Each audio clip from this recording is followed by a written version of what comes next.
do lo cô mới bia do do lo cô mới to do กราบไหว้สาถวายความเคารพพระรัตนตรัยเจ้าแก้วทั้งสามประการเป็นอย่างยิ่งกราบไหว้สาถวายความเคารพพระมหาเถระเจ้าครูบาอาจารย์เจ้าพระภิกษุสงฆ์องค์เนรกุศลผู้องค์ที่ฟังรายการอยู่ยังวัดวาอารามต่างๆกราบไหว้สาแสดงความนับถือทั้งพระครู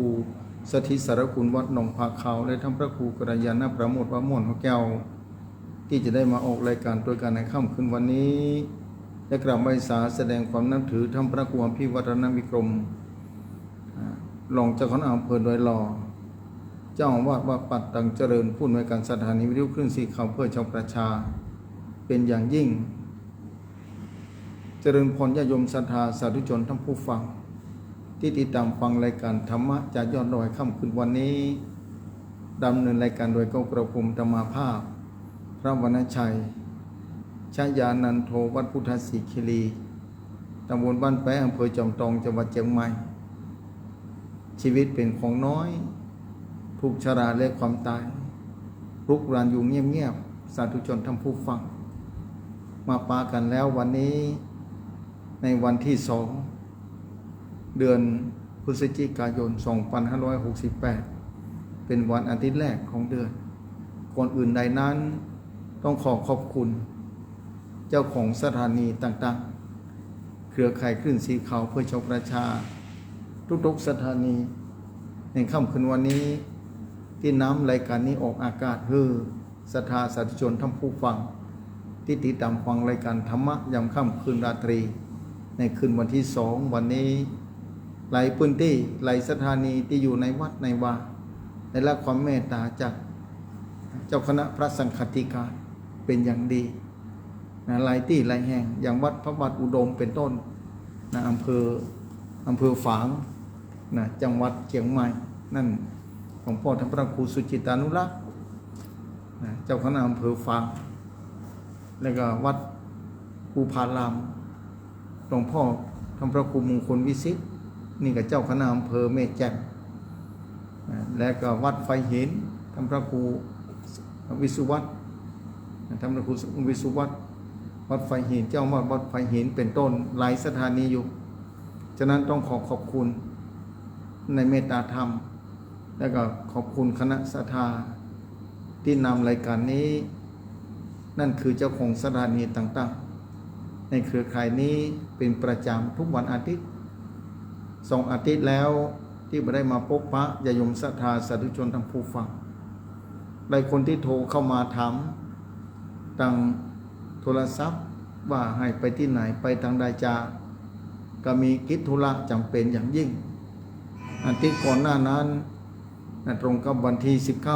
19 เดือนตุลาที่ผ่านมานั้นตรงกับทอดกฐินวัดพุทธศิคีรีพอดีวันที่26ที่ผ่านมาตรงกับทอดกฐินที่วัดแม่หลองใต้อำเภออมควายเดินทางมากับจ้ามาเข้าหมดถึงสถานีแล้วเส้นทางยาวเขาไก่แต่ศรัทธาฉะนั้นในโอกาสนี้ต้องขอบคุณคณะศรัทธาที่ได้เดินทางขึ้นไปร่วมทำบุญทอดกฐินที่ผ่านมาเป็นอย่างยิ่งบางคนมาได้ไปฝากทำบุญขึ้นไปในนามวัดพุทธศิคีรีนั้นอาตมาต้องขอบคุณในเมตตาธรรมครูบาอาจารย์ผู้ตนผู้องค์ตนแล้วคณะศรัทธาทุกคนโดยที่ปากันให้หอมร่วมทำบุญทอดกฐินกับวัดพุทธศิคีรีในวันที่19 เดือนตุลาคมที่ผ่านมาการปฏิสังขารต้อนรับคณะศรัทธาญาติโยมนั้นอาจจะบ่ทั่วถึงอาจจะบ่เรียบร้อยดีเท่าที่ควรฉะนั้นต้องขออภัยไว้ณโอกาสนี้ต้องขอบคุณเจ้าของโรงทานทุกโรงทานทุกที่ทุกหมู่บ้านที่เดินทางไปวันนั้นต้องขออนุโมทนาขอบคุณเป็นอย่างยิ่งวันนั้นอาจจะบ่ได้อู้จ้าบ่ได้ตักตอทั่วถึงกันต้องขออภัยไว้หวังเป็นอย่างยิ่งว่าคราวหน้าปีหน้าฟ้าใหม่คงได้รับแรงศรัทธาจากคณะศรัทธาอีกครั้งหนึ่งในโอกาสต่อไปต่างหน้าแล้ววันที่26ที่ผ่านมานั้นศรัทธาสาธุชนทั้งผู้ฟัง 26ที่ผ่านมานั้นนะไปที่แม่หลองใต้ตั้งแต่วันที่25แล้วญาติโยมศรัทธาสาธุชนท่านผู้ฟังการเดินทางธุระลำบากนะกว่าจะมาถึงวัดก็เข้ารายการบัตรแล้ววัดนี้เป็นวัดซักไม้นะโดยมีท่านพระครูนะกัลยาณปราโมทย์ลูกศิษย์เปิ้นอยู่ที่หันนะได้ปากันไปขึ้นไปสร้างอย่างที่เคยเล่าอูจาคือศรัทธาในสถานีนี้ที่ผ่านไปแล้วนะแล้ววันที่13ที่จะมาถึงนี้แถมขอประกาศไว้ก่อนเดี๋ยวจะลืม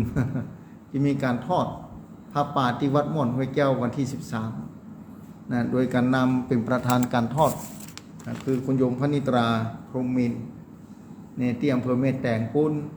นะเพิ่นเคยเคยหันที่วัดที่สร้างขึ้นใหม่เพิ่นอยากจะนำถนนหรือเทคอนกรีตวันขึ้นลำบากแท้ๆหน้าฝนไปไม่ได้ต้องใช้โฟวินอย่างเดียวนะรถนะโฟวินอย่างเดียวนะเพราะฉะนั้นว่าจะไปทอดผ้าป่าคือเป็นปูนซีเมนต์สำหรับแรงไก่แรงศรัทธานั้นพี่น้องคณะศรัทธาที่ปุ้นเพิ่นมีอยู่ก่อนแล้วนะเพราะฉะนั้นคุณหลวงพระดินาพรหมินทร์เปิ้นตั้งปณิธานไว้นั่งตั้งเป้าไว้100ถุงละ200 บาทถุงซีเมนต์นะได้ตารางคืบตารางนิ้วก็ยังดีนะญาติโยมศรัทธาเพื่อที่ญาติโยมศรัทธาขึ้นไปทำบุญถ้าขึ้นไปแล้วศรัทธาไปไหว้พระสวดมนต์เมื่อใดไปทำบุญเมื่อใดบุญย่อมถึงแก่ศรัทธาเป็นแน่แท้ทอดที่วัดม่อนห้วยแก้วเนอะวันที่13ที่จะมาถึงนี้นะวันที่13ที่จะมาถึงนี้ณวัดม่อนห้วยแก้ววัดของท่านพระครูกัลยาณปราโมทย์เพื่อจะเอาปูนเหล่านี้ไปแปลงตังขึ้นวัดที่สร้างขึ้นใหม่พอตังขึ้นวัดนั้นขึ้นลำบากแท้ๆถ้าว่าใจโฟวินแล้วไปลำบากอันนี้คุณโยมเพิ่นมีความศรัทธาอย่างยิ่งฉะนั้นประกาศไว้เบื้องต้นก่อนที่จะอูจาสนทนาธรรมก็ญาติโยมศรัทธาสาธุชนในช่วงต่อไปนั้นเพราะฉะนั้นวันที่13ที่จะมาถึงนี้ญาติโยมศรัทธาสาธุชนทั้งผู้ฟังฉะนั้นขอประกาศบอกเอิ้นเจนจวนศรัทธาภายพ้องมีโอกาสที่วัดม่อนห้วยแก้วเนอะญาติโยมศรัทธาสาธุชนหลายที่บางทีกฐินมีอาตมาก็บ่ได้ไปคนขับรถก็ลำบากเขียมบัดเดือช่วงนี้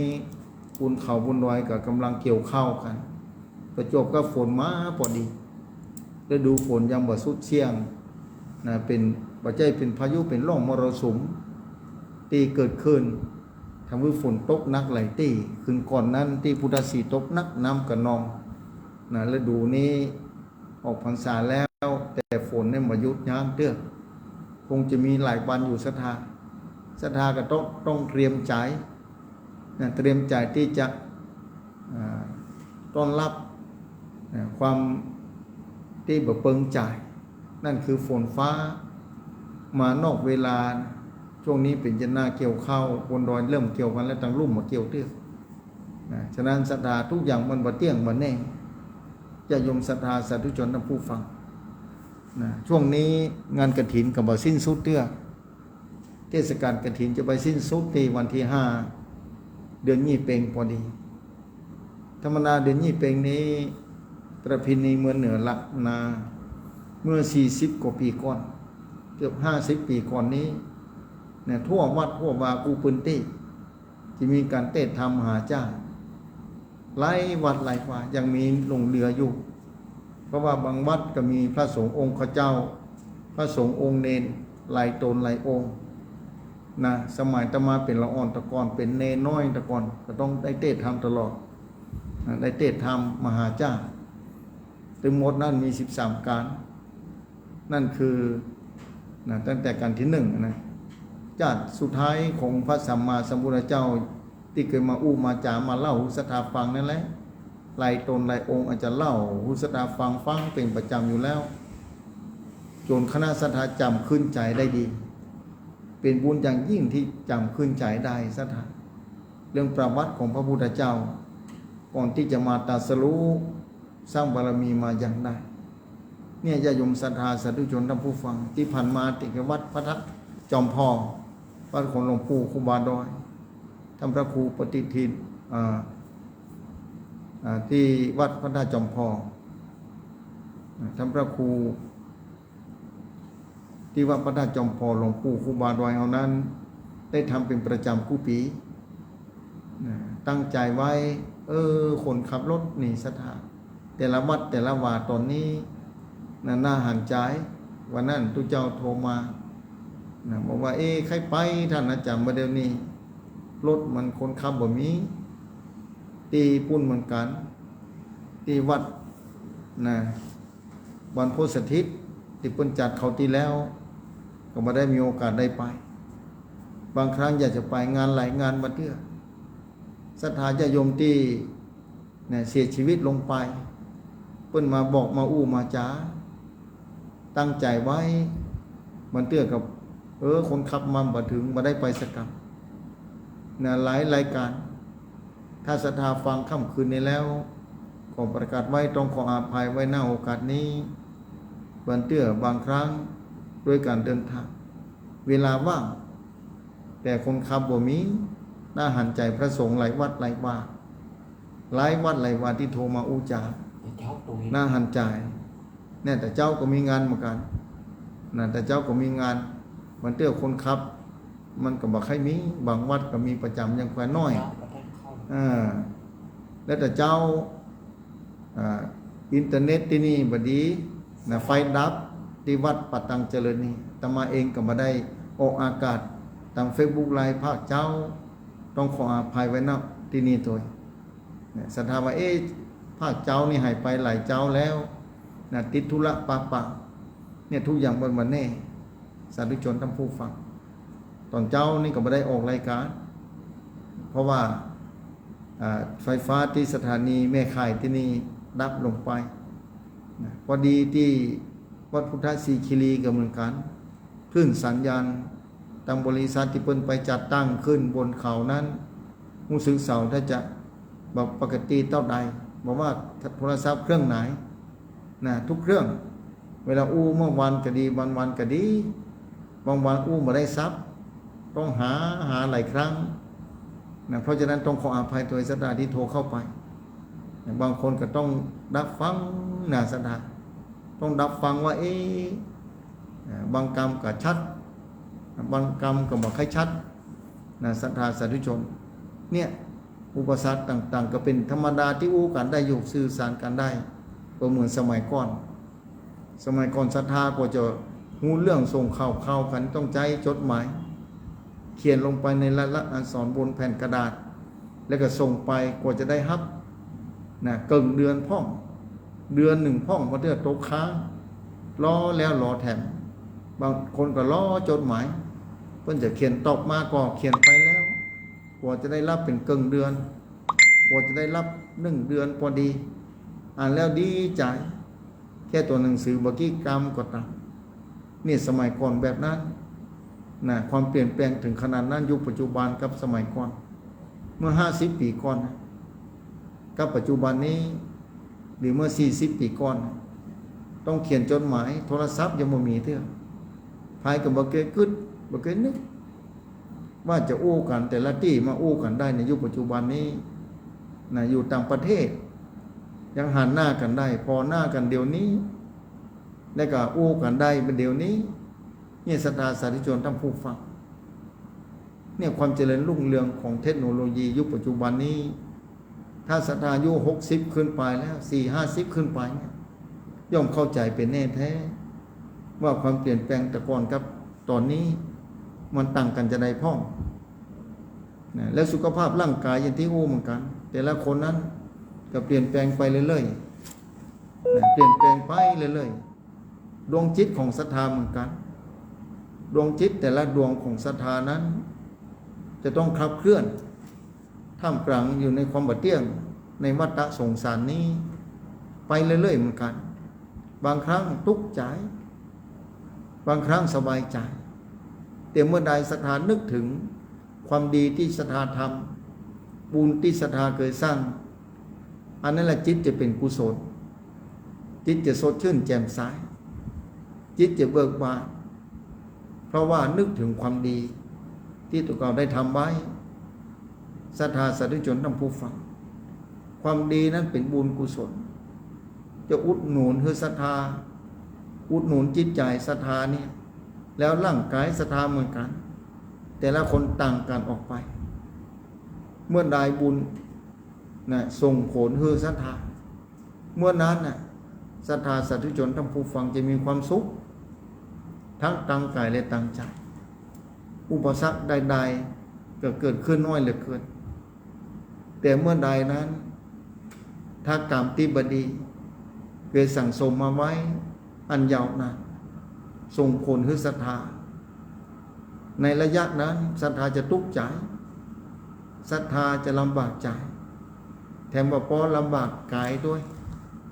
เอื้อเฟื้อนี่ศรัทธาสาธุชนท่านผู้ฟังบุญที่เอื้อเฟื้อศรัทธานั้นจะอุดหนุนเตือนแต้มศรัทธาเป็นแบบนั้นนะญาติโยมศรัทธา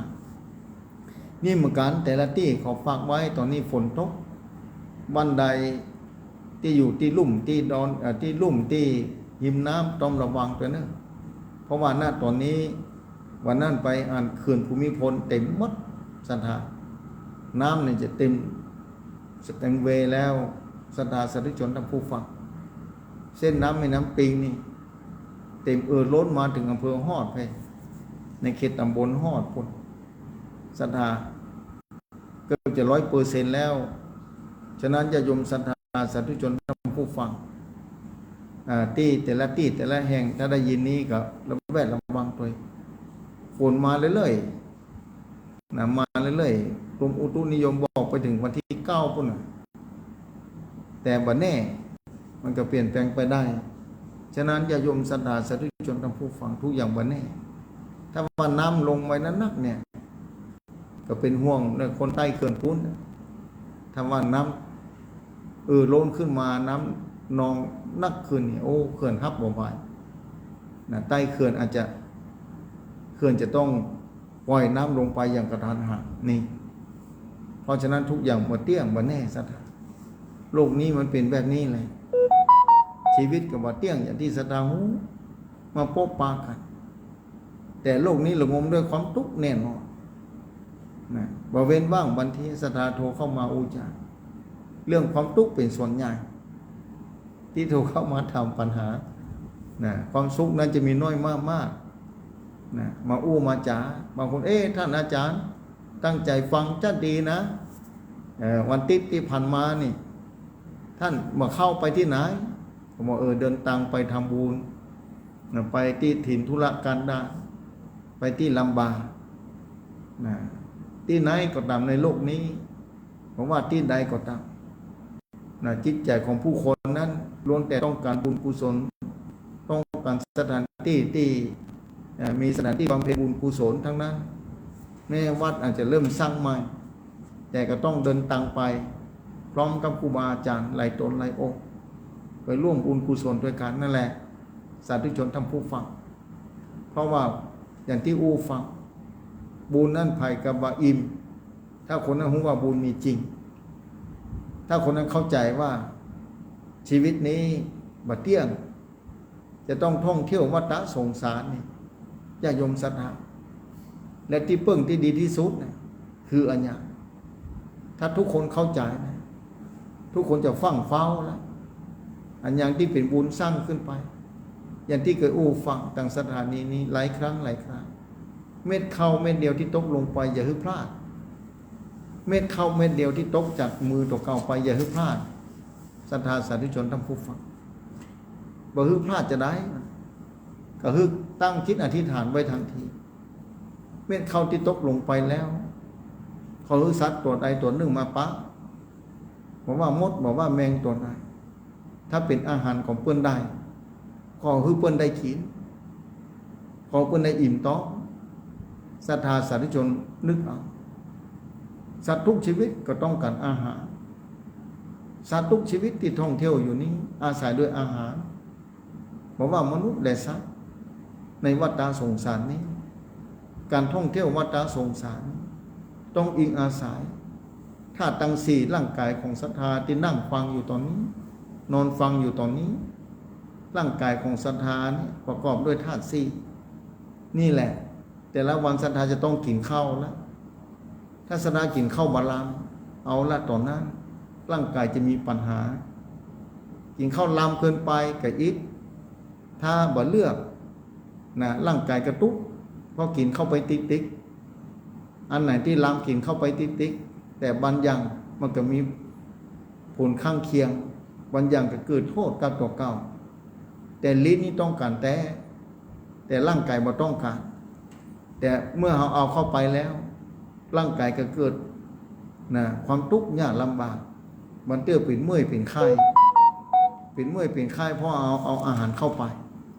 ท่านนี้ร่างกายบ่ต้องการถึงวันนี้มีนักศรัทธาสาธุชนทั้งผู้ฟังเพราะฉะนั้นแม้จะกินข้าวแม้จะเอาอย่างเข้าในร่างกายก็ต้องใช้ปัญญาควบคุมดูแลเหมือนกันถ้าปัญญาควบคุมดูแลบัดดาลร่างกายก็ลำบากร่างกายก็เกิดโทษเป็นพิษเป็นภัยสาธุชนทั้งผู้ฟังเป็นแบบนั้นแต่ยิ่งถึงวันนี้ถ้าปัญญาแบบเพียงพอสติปเต็มที่เท่าใดนักเนี่ยอย่างละอ่อนเกิดขึ้นมาใหม่ถึงวันนี้อายุ10 ปลาย20 ปลายเนี่ยน่าเป็นห่วงขนาดนักเพราะยุคปัจจุบันนี้เป็นยุคที่เนี่ยเสี่ยงพอสมควรในการดำเนินชีวิตแต่ละที่แต่ละแห่งละอ่อนเกิดมาเนี่ยบางทีสิ่งที่ควรเอาเข้าไปในร่างกาย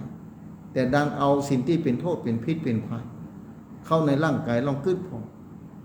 ทำให้ร่างกายธาตุทั้ง4แปรปรวนเอาเข้าสติก็มาเต็มร้อยแล้วเนี่ยศรัทธาสาธุชนท่านผู้ฟังร่างกายนี่มันต้องการสิ่งที่ดีๆแม้ร่างกายเนี่ยยังต้องการสิ่งที่ดีแล้วจิตใจมันต้องการสิ่งที่ดีครับเพราะจิตใจนี่มันใจตายจิตใจนี่มันใจตายโดยร่างกายนะร่างกายนี่ตายแต่จิตใจนี่มันได้ตายโดยร่างกายเมื่อร่างกายเสียชีวิตไปแล้วสาธุชนท่านผู้ฟังต่างหลายร่างกายนี้จะต้องเคลื่อนไปซ้อนะพบใหม่ภูมิใหม่อย่างบ้านเก่ามันคล่ำคร่าไปแล้วมันมีแต่จะพังละถึงเวลาลมพัดมาพังไปหมดน้ำท่วมมาหมดเนี่ยเจ้าของบ้านก็ต้องซ้อบ้านใหม่แปลงบ้านใหม่ทำแล้วศรัทธาสาธุชนท่านผู้ฟังร่างกายเหมือนกันนะถ้าถึงเวลามาเตื้อ10 ปี20 ปีตายไปกันนะแต่ร่างกายไม่ใจตายที่ร่างกายตายไปธาตุทั้ง4นะเพราะบุพกรรมที่มาตัดรอนร่างกายชีวิตเฮานี้แต่จะต้องไปใจกรรมใหม่แถมหมดไปซ้อร่างกายใหม่ไปซ้อที่อยู่ใหม่เนี่ยศรัทธาสาธุชนนี่แหละเมื่อต้องซ้อที่อยู่ใหม่ซ้อบ้านใหม่มีความจำเป็นก่อนอย่างจะแปลงบ้านเนี่ยต้องสร้างด้วยไม้พ่องปูนพ่องเล็กพ่องต้องขึ้นพอต้องหาแรงงานพ่องต้องพร้อมถ้าบอกพร้อมมาได้อยู่บ้านใหม่มนุษย์เหมือนกันตายไปแล้วจะต้องมาหาที่ใหม่จะมาเกิดเป็นมนุษย์ก็ยากเหมือนกันถึงวันนี้ไม่ใช่ของง่ายบางคนก็บอกมีครอบครัวแล้วบอกใครได้ลูกวันนั้นมาแม่มาบอกเนี่ยได้ท่านอาจารย์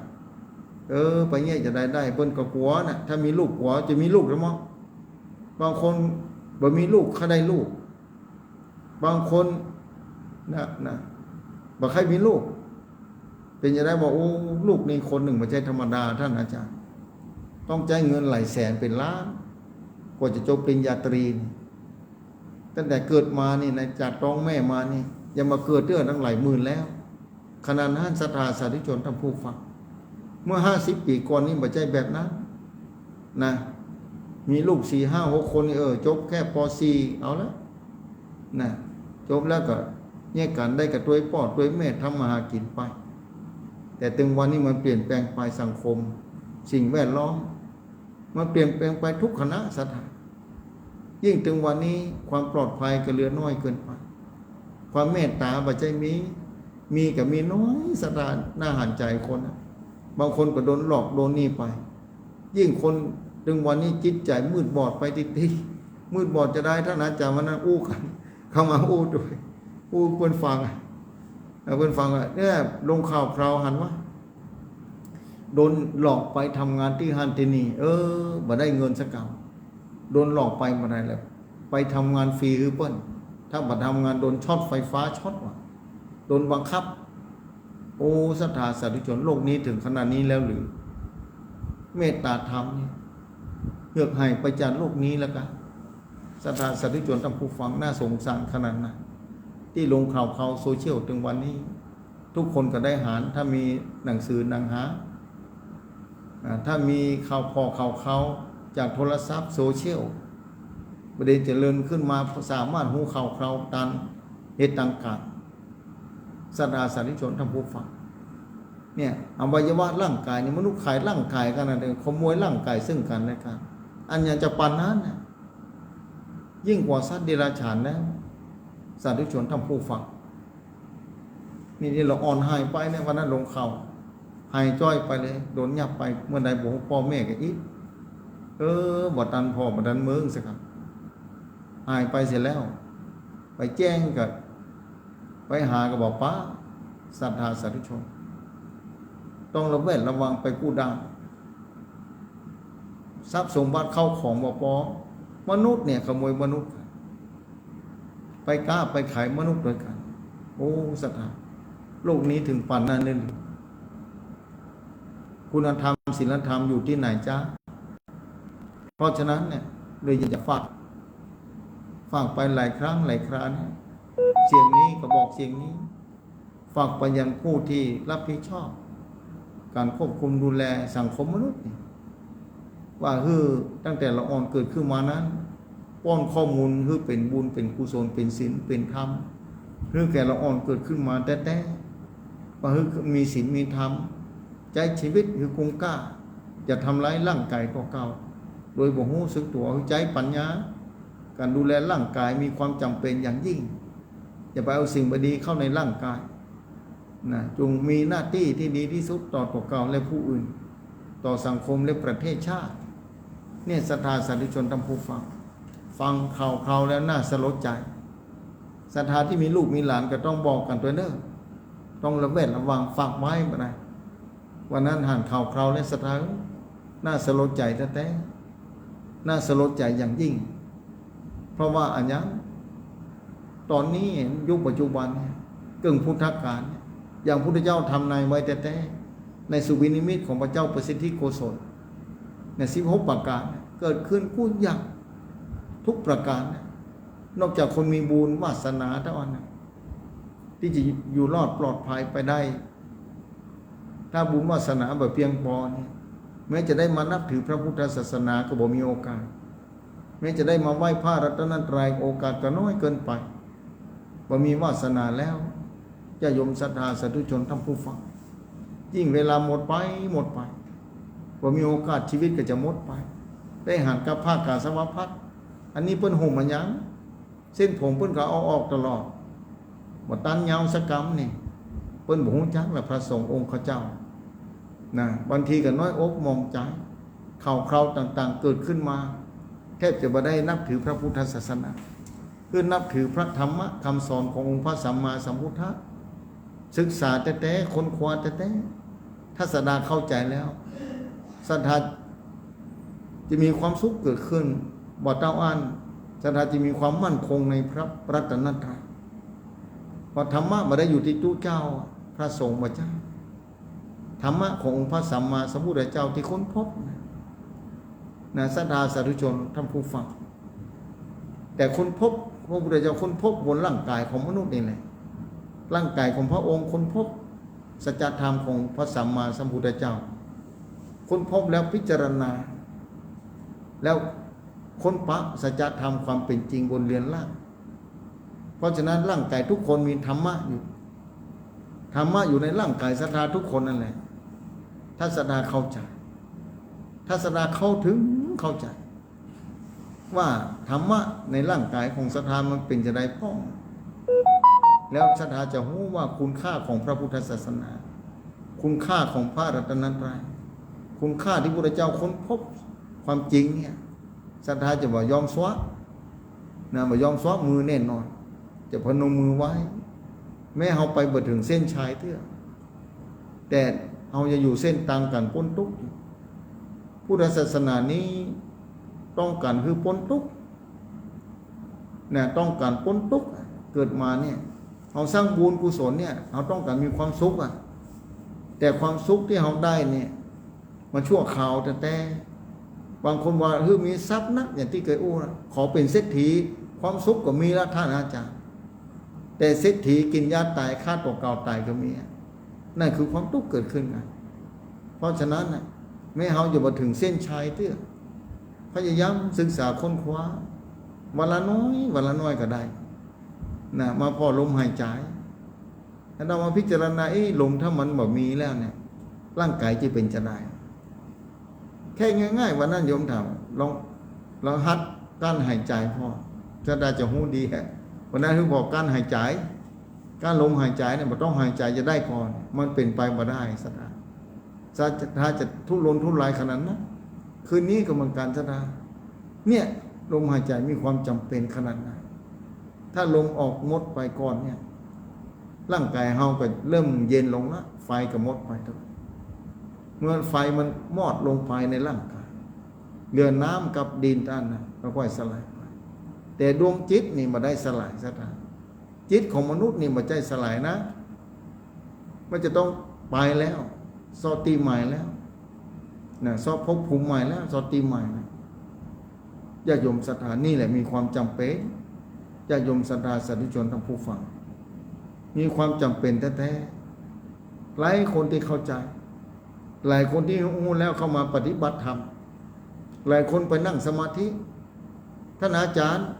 สมาธิมันเป็นอย่างไร วันนั้นนิยมมาถามว่าสมาธิมันเป็นอย่างไรท่านอาจารย์บอกสมาธิคือจิตอยู่กับที่มันแบบกึดมันพอที่เดียวมาอยู่กับที่เดียวอย่างอยู่ที่ลมหายใจเป็นต้นบอกคนอยู่ที่ลมหายใจนั่นแหละผมอยู่ที่ลมหายใจนะถ้าพอลมหายใจบางทีอยู่ที่ร่างกายนะเพราะว่าร่างกายมีอย่างพ้องร่างกายนี้เรียกว่าร่างกายนี้เพราะว่าธาตุทั้งสี่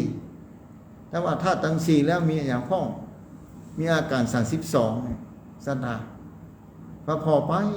ปจะยมศรัทธาถ้าคนพอไปพิจารณาไปเนี่ยอ่านได้มันจะบอกไปไหนละอยู่ในร่างกายอันนั้นแหละคือสมาธิอยู่ในร่างกายยิ่งพิจารณาไปแล้วจิตใจก็จะมีปัญญาเกิดขึ้นว่าร่างกายบ่เที่ยงด้านนะยอมรับความเป็นจริงนะอันอย่างเกิดขึ้นศรัทธาจะว่าสะทกสะท้านศรัทธาจะมีความสุขเกิดขึ้นถ้าศรัทธาเข้าใจพิจารณาเนี่ยสมาธิก็คือความตั้งมั่นหรือความอยู่กับที่ก็ได้จิตมันไปไหนจิตอยู่กับที่นี่คือตัวสมาธิมันบ่อยู่นะท่านอาจารย์นั่นแหละมันบ่อยู่แหละมันเคยท่องเที่ยวมากี่ภพกี่ชาตินับจำนวนบ่ได้นับบ่ได้อ่ะขึ้นชื่อว่านับบ่ได้มันเป็นจะได้พ้องลองพิจารณาพอมันนับบ่ได้อ่ะเมื่อนับบ่ได้เราขึ้นพออย่างนับบ่ได้อ่ะนี่ศรัทธาเราขึ้นพอจิตมันอยู่มาอยู่กับที่หลายภพหลายชาติแล้วเพราะฉะนั้นกว่าที่จะมาอยู่กับที่มันใจของง่ายต้องใจเย็นๆนะศรัทธากว่าจะเข้าใจความจริงเนี่ยโอ้ศาสนาพุทธอันอย่างจะปานนะศรัทธาคนที่หู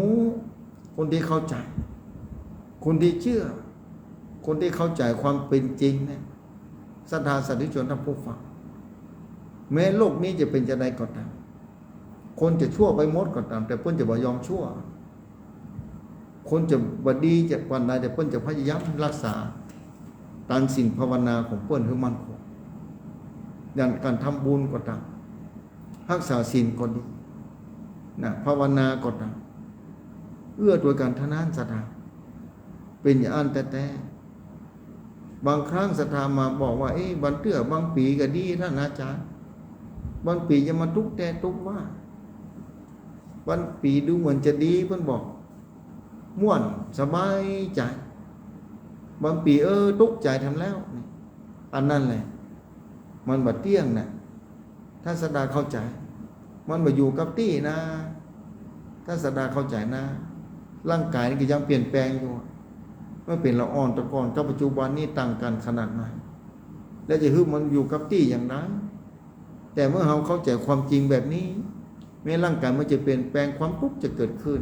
แต่เราสามารถอยู่กับความทุกข์ได้สามารถอยู่กับปัญหาที่เกิดขึ้นได้แล้วก็แก้ไขปัญหาในชีวิตปัญหาชีวิตมีทุกคนอย่างที่เคยอู้หลายคนที่โทรมาโอ้ มาปรึกษามีทุกคนบอกว่าปัญหาชีวิตบ่มีเป็นไปบ่ได้บางคนบอกอาจจะบ่มีปัญหาชีวิตมีเป็นไปบ่ได้ทุกคนมีปัญหาชีวิตปัญหาเกิดขึ้นปุ๊บเนี่ยทุกคนตื่นขึ้นมาปุ๊บมีปัญหาแล้วอย่างที่เคยฟังร่างกายมีความต้องการนะต้องกินน้ำต้องกินข้าวกินน้ำร่างกายต้องทำความสะอาดตลอดเกิดขึ้นมาปุ๊บเอาแล้วตื่นมาต้องช่วยหน้าช่วยตาลองขึ้นพอบอกช่วยหน้าช่วยตาจะอยู่อย่างไรเนี่ยร่างกายมีปัญหาแล้วถ้ามีครอบครัวศรัทธานะมีครอบครัวเนี่ยยิ่งไปใหญ่เนี่ยจะต้องรับผิดชอบต่อการตัวรับผิดชอบคนอื่นโดยลองคิดถ้ามีลูกขึ้นมาแถมลูกแถมมีกี่คนล่ะสมัยก่อนพ่อแม่มีถึง10 คน10ไปเป็นโหลก็มีเกินโหลก็มีแต่เพิ่นสามารถอยู่ได้คนตะก่อนปัจจัยธรรมนามีธรรมะสามารถทุกข์ก็อยู่กับของทุกข์ได้ปัจจุบันนี้คนเดียวก็เอาบ่ไหวแล้วท่านอาจารย์วันนั้นมี2 คนนี่พอแล้วโทอิดเนี่ยสิ่งแวดล้อมมันเปลี่ยนแปลงไปคนเดียวก็อิดแล้วบอกว่านี่มี2 คนแล้วตอนแรกว่าจะมีคนเดียวนะศรัทธาสาธุชนท่านผู้ฟังเราคิดเนี่ยความทุกข์มันเกิดขึ้นตลอดเวลาเพราะฉะนั้นประชากรประเทศไทยลดลงหมดวัฏฏานหูตัวเนิ่นนะศรัทธาในยุคผู้สูงอายุผู้สูงวัยไงถึงวันนี้เข้าสู่ยุคผู้สูงวัยหลายประเทศเข้าสู่ผู้สูงวัยแล้วนะมีเฉพาะคนเฒ่าคนแก่คนหนุ่มคนสาวนี่เหลือน้อยลงไปในโรงเรียนต่างๆก็ลดลงไปอย่างถนัดใจอย่ายมศรัทธาไปเชื่อไปถามครูทุกโรงเรียนได้ทุกหมู่บ้านจะย่อมเข้าใจดีบางหมู่บ้านเนี่ยโรงเรียนยุบไปแล้วเพราะนักเรียนบ่มี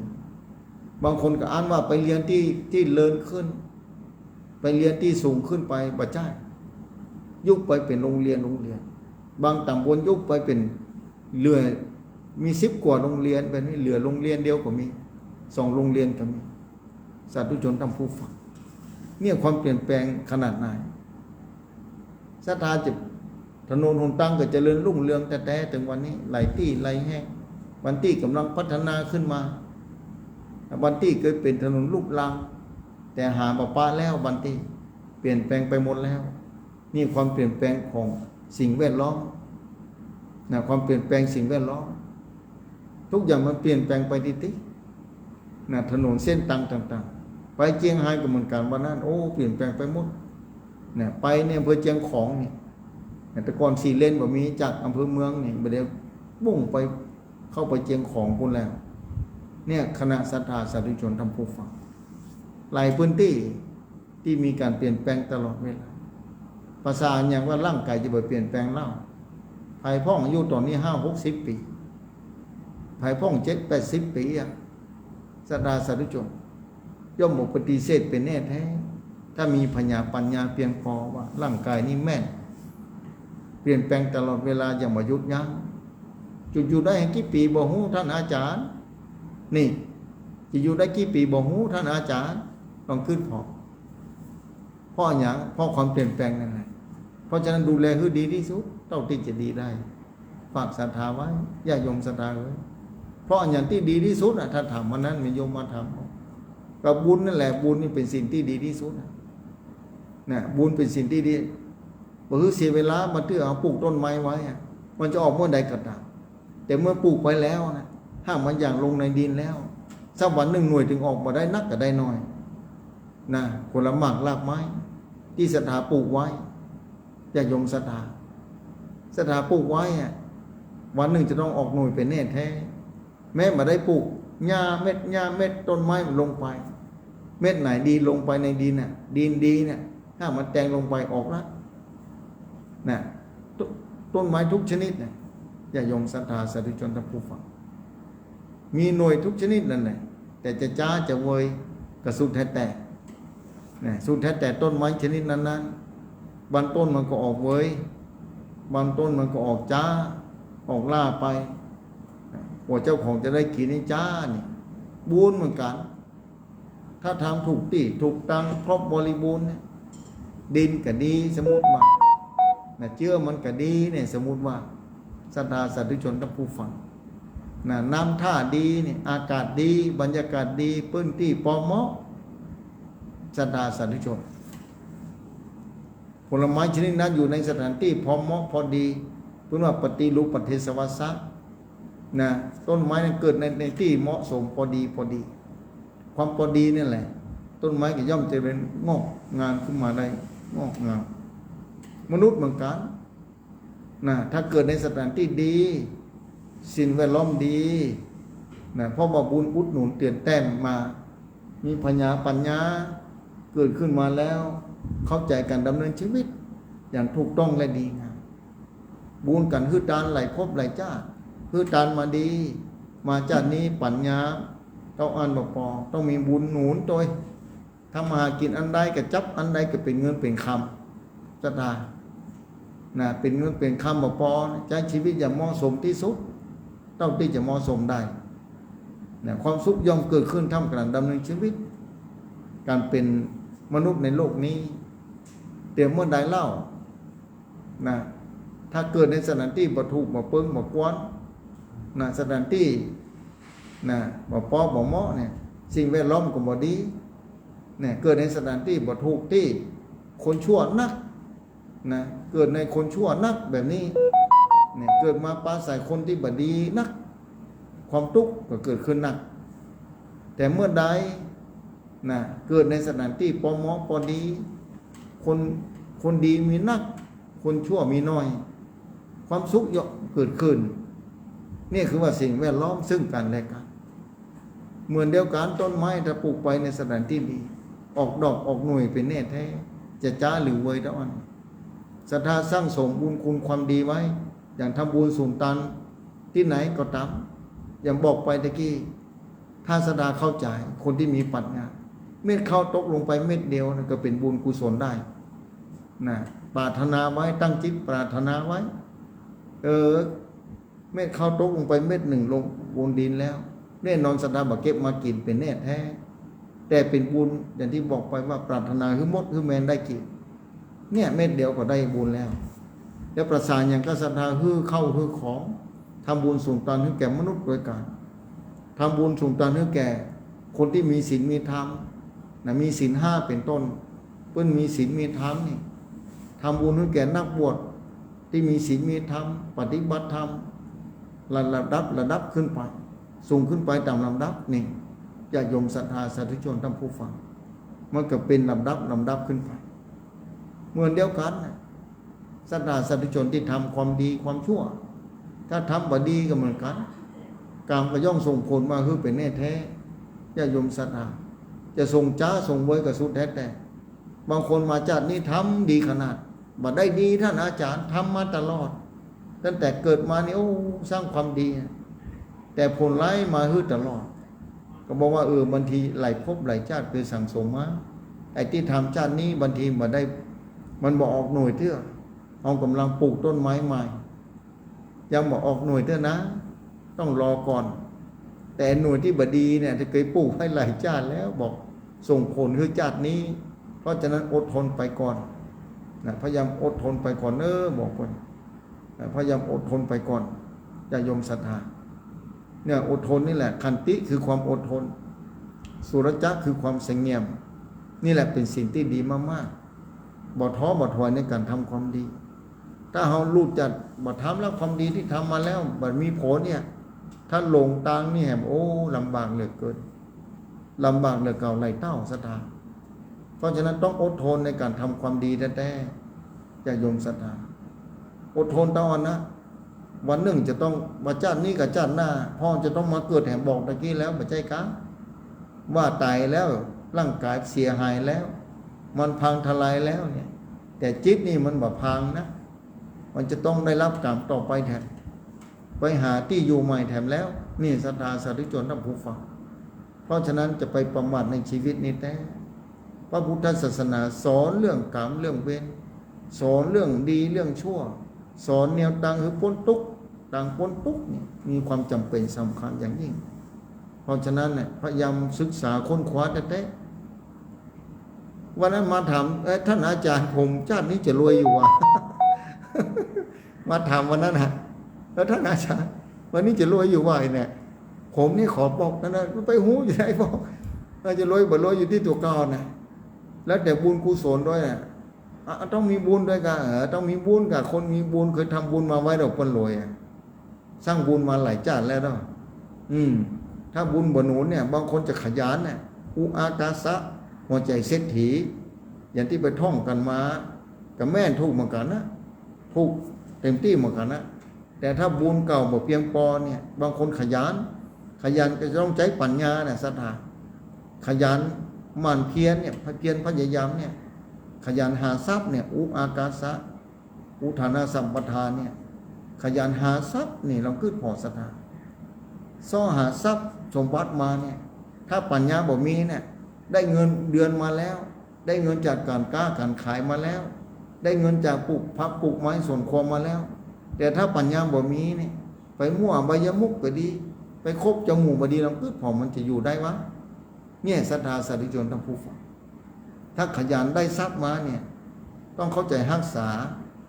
นะต้องเข้าใจรักษาเนี่ยนะต้องเข้าใจรักษาอุอะเนี่ยอุนี่ถึงพร้อมด้วยความขยันหาทรัพย์เนี่ยและอะก็ถึงพร้อมด้วยอารักขาคือรักษาทรัพย์กัลยาณมิตรตากะนี่กัลยาณมิตรเพื่อนฝูงที่ดีไงกัลยาณมิตรต้องมีเพื่อนที่ดีถ้าเพื่อนบดีเนี่ยพาไปกินเหล้ามองยาพิษศีลพิษธรรมทรัพย์สมบัติก็อยู่บ่นั้นศรัทธาสาธุชนทั้งผู้ฟังแล้วก็ต้องแบ่งใจคือเป็นหลายคนมาถามโอ้วันนั้นน่าหันใจโอ้พอจะตุกใจกันนั้นนักบอกว่าใจเย็นบอกว่าศรัทธาเอ้ยบอกว่าบางทีมันบ่ถึงเวลาเตื้อสุดแต่ได้บุญเก่าบุญใหม่บ่ฮึผลเตื้อเราก็ก้องหาแล้วเฮาน้อยอกหม่องใจว่าบุญบ่มีบางคนมาบอกบุญบ่มีบาปบ่มีอันนี้เป็นมิจฉาทิฏฐิความมืดเข้ามาครอบงำแล้วน่า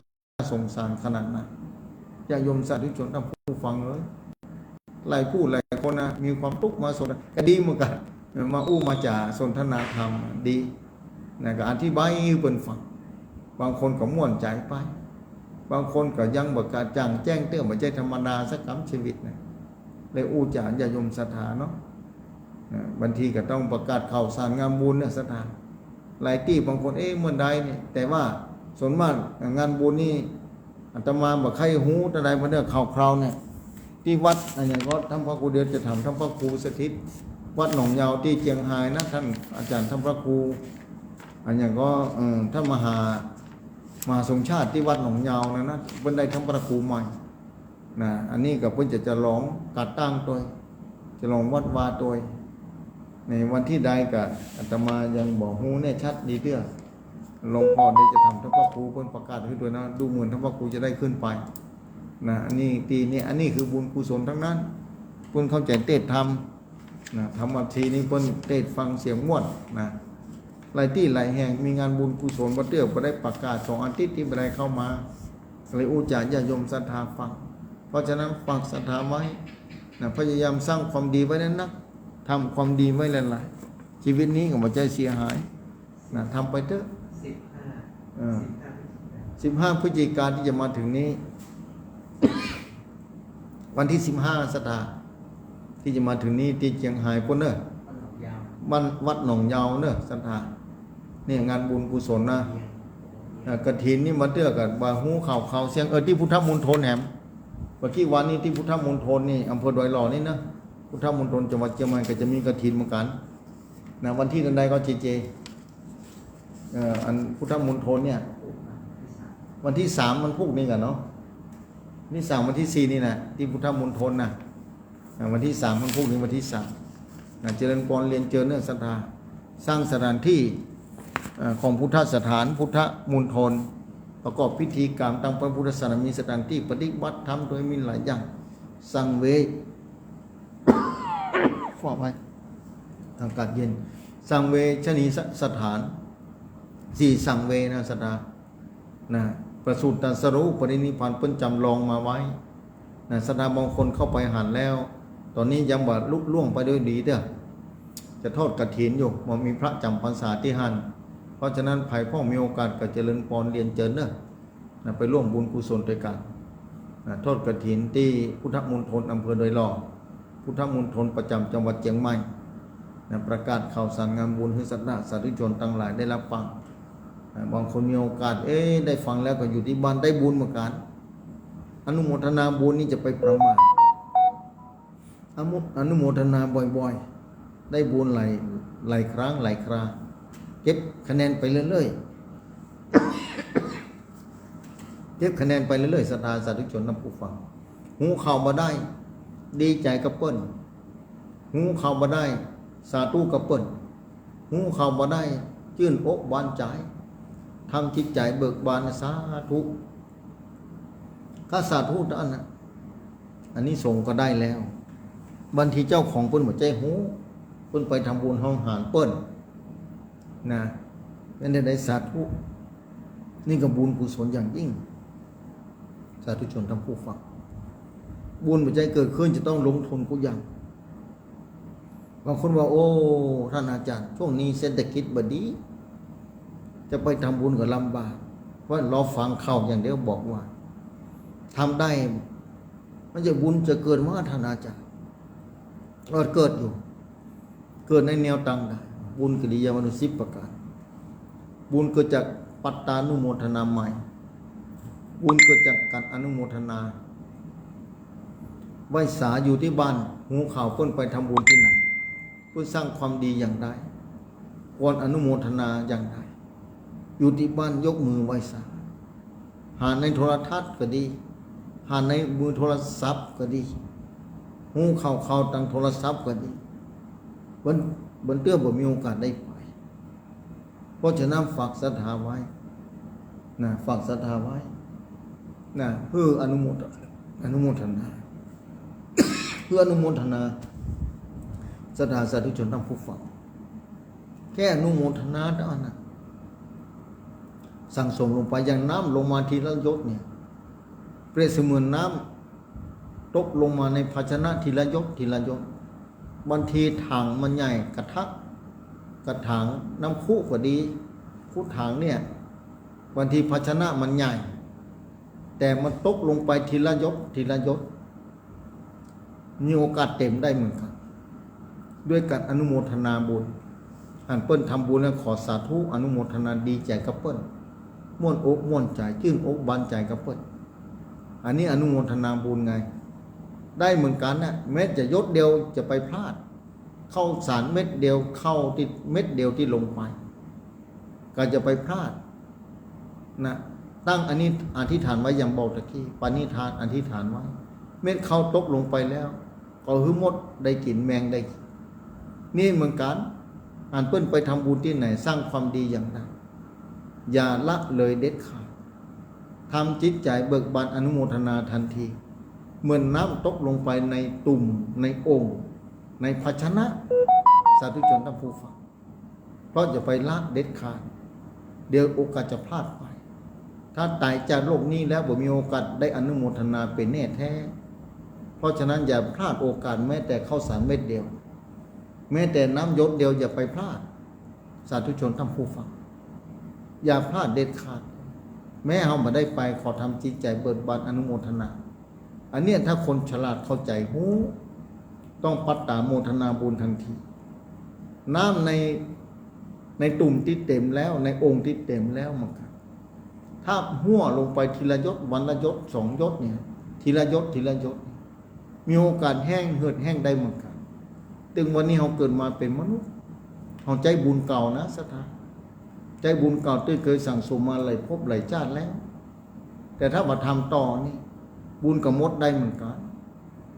บุญที่ได้เกิดมาเป็นมนุษย์เนี่ยเป็นบุญเหมือนกันสัทธาแต่ถ้ามาทำต่อบานุโมทนาก็ดีมาสร้างความดีต่อก็ดีมันก็เสี่ยงไปได้เหมือนกันบางทีได้นักเศรษฐีเนี่ยเป็นพ่อเลี้ยงแม่เลี้ยงศรัทธาสาธุชนทั้งผู้ฟังสะกวยเศรษฐี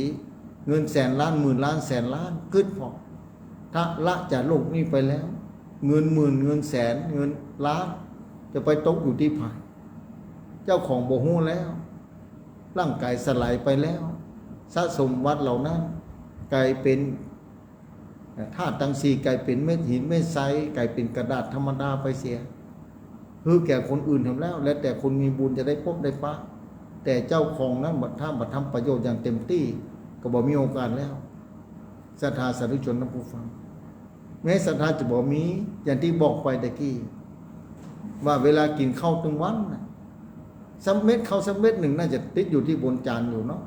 คิดว่าแบบนั้น เม็ดข้าวเม็ดเดียวน่าจะลงเหลืออยู่บนจานนะเวลากินข้าวนึ่งอาจจะติดที่มืออยู่สักเม็ด2 เม็ดก็ดีข้าวนึ่งมันจะเหนียวมันติดมือเนาะเวลาสบายช่วยมือเนี่ย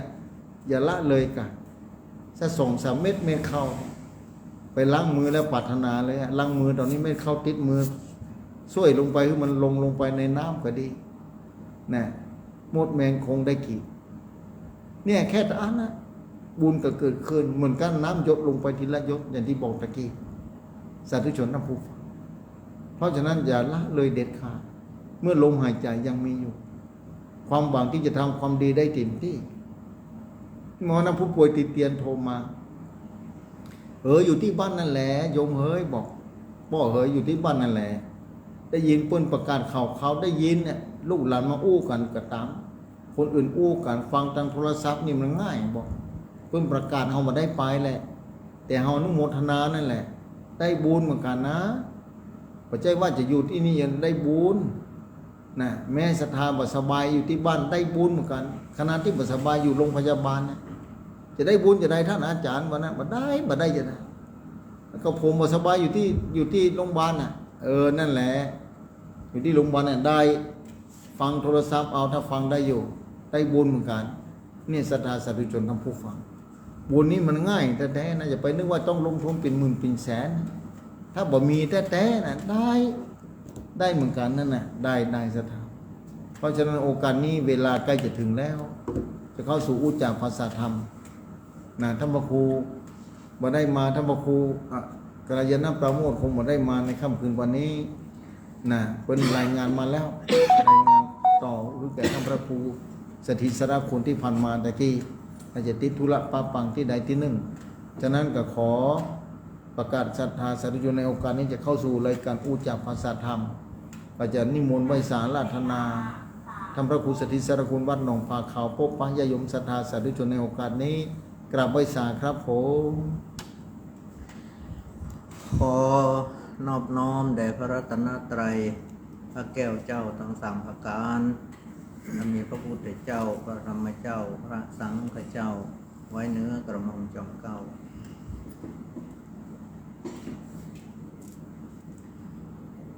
ขอถวายความเคารพแสดงความนับถือมายังท่านพระอาจารย์วรรณชัยชยานันโทที่อยู่ห้องส่งห้องกันนักคะแนนที่ความนับถือครับผมขอความผาสุกห่มเย็นและความเจริญในธรรมจงได้บังเกิดมีกมูลบรรดาศรัทธาท่านสาธุชนพ่อแม่เฒ่าแก่พี่ป้าน้าอาลูกเต้าหล่อล้านจูผู้จูคนจูอย่าน้อยใจยิงได้เปิดเครื่องวิทยุรับฟังก็ดีที่เปิดต่าง Facebook ไลฟ์ต่างมือถือก็ดีทุกที่ทุกต่างทุกโหนทุกแห่งที่มีความมุ่งมั่นตั้งใจในการที่จะเสาะไซหาสาระแก่นสารเสาะไซอย่างคุณงามความดีเข้ามาสู่เนื้อถูกตัวสู่จิตสู่ใจของมหาท่านทั้งหลายโดยการเสาะแสวงหาธรรมะมันเป็นเครื่องประดับกายใจของเฮาท่านทั้งหลายเกิดจะให้เกิด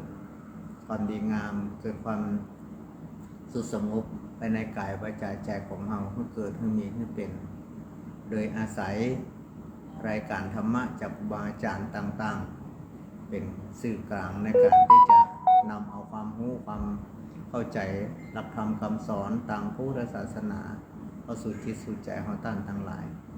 และน้อมเอาธรรมะต่างๆที่ได้ยินได้ฟังนั่นเอามาใจในชีวิตประจำวันของเราท่านทั้งหลายเพื่อประกอบให้เกิดอย่างคุณเกิดเป็นบุญเป็นกุศลเป็นประโยชน์นะกับของเราท่านทั้งหลายสืบไปซึ่งในวันนี้รายการที่จบไปคือรายการธรรมะจากยอดดอยโดยพระอาจารย์วรรณชัยชยานันโทวัดพุทธศรีคีรี ตำบลบ้านแปะอำเภอจอมทองเชียงใหม่ได้จบไป ตอนนี้ไปประมาณ3 ทุ่มถึง4 ทุ่มเป็นรายการพูดจาภาษาธรรมสนทนาธรรมกัน โดยก้าวกระโปงอัตมาภาพพระพุทธวันอาทิตย์ที่วันนี้วันที่2เดือนพฤศจิกายนปีพุทธศักราช 2568 ซึ่งเป็นเดือนยี่ออก12 ค่ำซึ่งก็ตรงกับวันอาทิตย์ที่2เดือนพฤศจิกายนดังกล่าวซึ่งแห่งวัน2 วันก็จะเป็นประเพณีของหมู่เฮาเจ้าไทยสิ่งหลายอย่างดอกไม้เริงพวกของว่าเป็นบั้งไฟน้ำต้นกาเป็นบั้งไฟขี้หนูกายิ่งสมัยแต่ก่อนนี่ก็จะมีประเพณีนี่แหละลอยกระทงกันจุดประทีปปล่อยว่าวไฟว่าวลมกันก็เป็นการบูชาคุณพระแก้วเจ้าอย่างที่เฮาปล่อยว่าวไฟก็ดีว่าวโหมว่าวลมก็ดีนี่ก็เป็นการบูชาอย่างพระเกศแก้วจุฬามณีนี่เป็นความเชื่อเนาะเป็นความเชื่อเป็นตำนานที่เฮาเล่าขานที่คนเฒ่าคนแก่ผู้อุ้ยแม่หมอนเฮาได้เล่าขานกันมาเป็นการบูชาพระเกศแก้วจุฬามณีที่อยู่บนสวงสวรรค์จันทร์ฟ้าส่วนการลอยกระทงเป็นการบูชาห้อยพระบาทของพระสัมมาสัมพุทธเจ้าที่อยู่ในเมืองบาดาลอันนี้เป็นต้นดังนั้นคติความเชื่อของหมู่เฮาเจ้าไทยทั้งหลายเฮาก่อนได้มีการบูชาทั้งประทีปสีสายก็ดีประทีปตินกาก็ดีบูชาลอยกระทงบูชาแม่น้ำก็ดีบูชาอากาศก็ดีซึ่งก็จะเป็นภูมิปัญญาของผู้รู้นะครูบาอาจารย์ก็ดีเป็นภูมิปัญญาของคนเฒ่าประกอบประเดิมก็ดีผูกด้วยความเชื่อผูกด้วยศรัทธาความเชื่อความเลื่อมใสตามพระพุทธศาสนาผูกเอาเรื่องเอาราวอะไรอย่างต่างตามพุทธศาสนาเพื่อจะให้คนทำกิจกรรมร่วมกันโดยแบ่งแยกว่าเป็นละอ่อนมาแบ่งแยกว่าเป็นคนใหญ่มาแบ่งแยกว่าเป็นคนกลุ่มใดเราก็จะมาลอยกระทงกันพ้องจุดประทีปสีซ้ายประทีปติ่งกาก็ดีจุดธูปจุดเทียนบูชาพระรัตนตรัยก็ดีซึ่งจะเกิดแสงสว่างสวายในช่วงเดือนยี่เป่งบางที่บางวัดบางวาในจังหวัดลำพูนนี่เป็นต้นจังหวัดลำพูนนี่ก็จะมีการแขวนโคมไฟที่แสนดวงขึ้นมาเป็นล้านดวงซึ่งจะมีที่วัดพระธาตุเจ้าหฤบุญชัยเป็นต้นแต่ในวัดวาต่างๆก็จะมีการทำหัตถกรรมคือแบ่งโคมไฟพ่องเป็นโคมแขวนพ่องเป็นประทีปเล่นในวัดในวาจีประทีปโคมไฟพ่องกาจีบออกไฟขี้หนูพ่องกาจีบออกไฟดอกกับพ่องกาออกไฟน้ำต้นพ่องกาซึ่งในชุมชนแต่ละชุมชนก็จะมีฮีตมีหอยที่แตกต่างกันเป็นภูมิปัญญาคนในท้องถิ่นในแต่ละหมู่บ้านบางทีพวกก็จะตอกบอกไฟกันพ่องจีบอกไฟดอกซึ่งจะตัดไม้สีสูกาไม้ซางกาไม้เหือกาเอามาแป่งบอกไฟต่างๆนาซึ่งก็เป็นการทำให้ชุมชนนั้นมีการร่วมกิจกรรมในพระในเนนกันสืบสายสืบความรู้ภูมิปัญญาของหมู่เฮาพื้นบ้านล้านนาอันนี้เป็นต้นเมื่อมีทำกับตรงนี้แล้วก็ทำให้เกิดความรื่นเริงเกิดความม่วนงานสรรละให้เกิดขึ้นในชุมชนนั้นๆให้ปูจาเป็นปูจาเจดีย์ทรายก่อเจดีย์ทรายเป็นรูปเจดีย์เอาทรายมาก่อกันเป็นรูปเจดีย์เสร็จแล้วก็มีการประดับดอกไม้ธูปเทียนต่างๆนานาจุดเกิดแสงสว่างเมื่อวันก็แบ่งเจดีย์ทรายเมื่อคืนก็จุดประทีปเทียนไฟมาฟังทำอันนี้ส่งปฏิบัติของการหลังไว้พระสวดมนต์เจริญพุทธมนต์เนี่ยเสร็จสับเรียบร้อยทำวัดเย็นก็เสร็จแล้วก็มีการฟังน้ำฟังธรรมอันนี้ส่งปฏิบัติซึ่งอันนี้ส่งปฏิบัตินั้นก็จะมีประวัติความกระทงไปปล่อยแม่น้ำใหญ่ซึ่งก็จะเป็นการบูชาแม่น้ำจริงๆแล้วของที่เราจะเอาไปลอยกระทงนั้นเพิ่นก็มีการรณรงค์คือเอาใจวัสดุที่ย่อยสลายได้ง่าย หรือว่ามันจะเป็นอาหารปูอาหารปลาอาหารสัตว์น้ำต่างๆได้ ซึ่งมันก็จะเป็นสิ่งอย่างที่มันเกิดบอกก่อเพื่อเกิดมูลภาวะเพื่อกับแม่น้ำลำคลองต่างๆ อย่างเฮาต้านต่างหลายเอาต้นกล้วยพ่องกาใบตองพ่องกาใบไม้อย่างพ่องกาดอกไม้ต่างๆ ซึ่งเป็นของที่ย่อยง่ายเอาไปลอยกระทงยกเว้นเพื่อเอาโฟมกันรณรงค์เพื่อเอาโฟมหรือพลาสติกอย่างที่มันย่อยยากแล้วก็จะเป็นมูลภาวะต่อแม่น้ำลำคลองต่างๆอย่างนี้เป็นต้นซึ่งการรณรงค์ตรงนี้ก็จะทำให้แม่น้ำลำคลองหลังจากที่งานลอยกระทงผ่านไปมันก็จะทำให้เกิดอย่างความดีความงามก็คืออย่างคนบางคนก็จะเอาข้าวเกรี๊ยวพ่องขนมปังพ่องเอาไปแป่งกระทงซึ่งไปย่อยสลายได้ง่ายแล้วก็จะเป็นอาหารปูอาหารปลาอาหารกุ้งอาหารเนวอาหารปูอย่างต่างๆนานาไปมันก็จะเป็นคุณเป็นประโยชน์ในตรงนี้